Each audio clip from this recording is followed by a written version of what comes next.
I didn't see anything.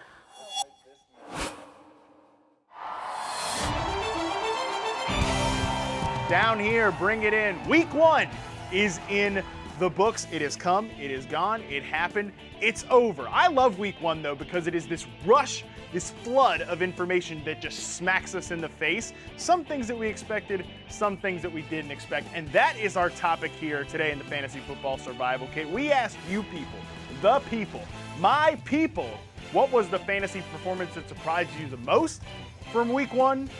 Let's get right into it. Our first one here is James Robinson. Yeah, James Robinson, hello. Where the hell was James Robinson? He certainly wasn't showing up in your fantasy football box score.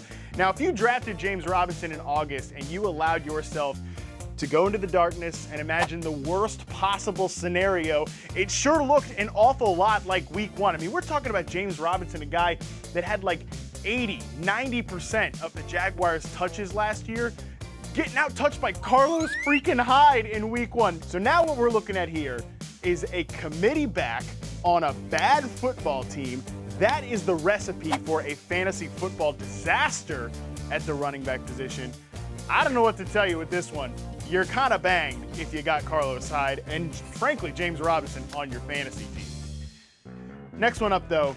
I didn't draft very much James Robinson. I sure drafted a lot of Brandon Ayuk, and I told a lot of you people to draft him as well. So yeah, some tears might have been flowing on Sunday, but I have to admit, I have been playing fantasy for a long time. I have never been more caught off guard than by what happened with the 49ers on Sunday. I mean, Trey Sermon, that was one thing, but then Brandon Ayuk getting, the second team work. I mean, we got beat writers out here like, well, of course. I mean, Brandon Ayuk, he was going to run behind Trenton Sherfield. Of course. What do you mean, of course? Where the hell did that come from? It would have been nice to know that, before like 5 seconds after kickoff. That would have been great information to know, I don't know, last week, 2 days ago, 3 days ago. I don't know.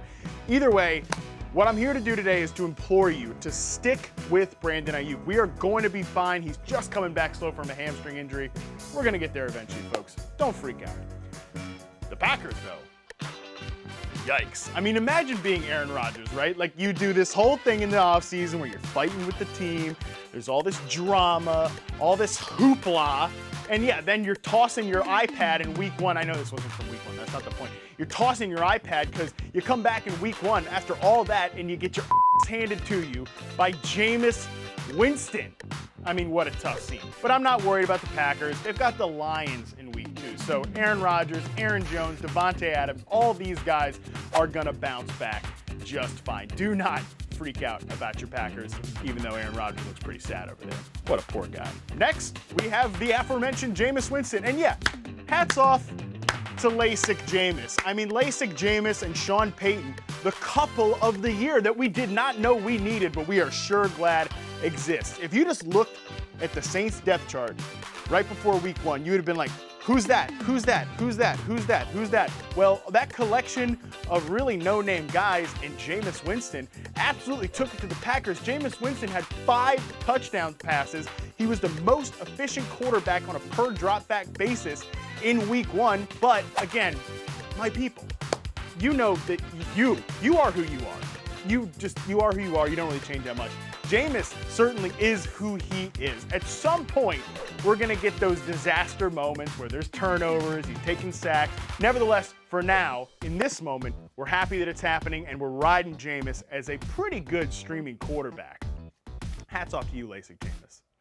Now, we move into the part of the program that I just hate. This is my least favorite part. I'm totally kidding. This is definitely my favorite part, where we talk about the worst tweet of the week. And this one, look, it's not a problem with your gift. It's not a problem with your Twitter handle. I know I usually take some umbrage with that kind of stuff. It's your answer here.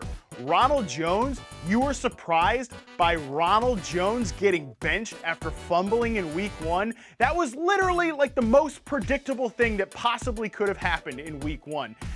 Look, and Bruce Arians, snappy dresser, probably a pretty good guy, seems like someone you want to get a beer with, but I'm not trusting Bruce Arians when it comes to this backfield. This backfield is a total mess. Bruce can tell me that he's starting in week 2. What about this that just happened? Like, that is exactly what could happen every single week. Jones could get pulled. He's already got a split time with Leonard Fournette. Gio Bernard's back there catching passes. You want Brady, you want Godwin, you want Mike Evans, and you want Antonio Brown and Gronk from this team. You do not want to mess around with the backfield. But at least, credit to you, at least you were self-aware in a time when people are not very self-aware right now. And at least you admitted it was your bad, because it was your bad. But that's okay, because we're going to take that awareness and we're going to keep our eyes on the prize. We got fantasy championships to win, and just because week 1 happened, we got a long season to go. Let's go get this thing.